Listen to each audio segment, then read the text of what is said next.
Lie to your kids. I'm serious. Lie to them. A lot. Welcome to the Great Dad series. Listen, tell them that broccoli is tiny trees for tiny giants. That's us, buddy. Tell them that their favorite toy always listens, but only with its heart. Tell them that the tooth fairy left glitter in the hallway. Why? Because those little lies teach big lessons. When you make their sandwich talk in a funny voice, they eat lunch. When you see a unicorn in the backyard, they sprint outside to find it.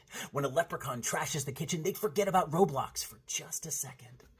But here's the real magic. Kids raised on wonder don't just get fun, they develop emotional intelligence. They learn the difference between silly and serious. They start to recognize tone, timing, eye contact. Dad's voice is playful when he's pretending, but when he's serious, calm, steady. They're learning pattern recognition, how to read a room before they can read a book. And that matters because later on, when someone lies for real at a party, online, wherever, they will know the difference between magic and manipulation. They've had years of practice at that point. But here's the catch. This only works if the lies serve them and not you. The moment you say, I ain't got any money, when you know you do, or the park is closed because you're just tired, you break the trust. You blur the line between dreamy and deceptive. And unfortunately, Alexa was not briefed on the bedtime lie. If Chuck E. Cheese closes at 8, she's going to expose you in a second. And that's just the start. Your smart TV will rat you out about the park being open. Google will map the exact distance to the North Pole, and somehow it will still be the route with the most tolls. And Siri, she is worse at keeping secrets than a sugar-rushed 4-year-old. But here's the thing.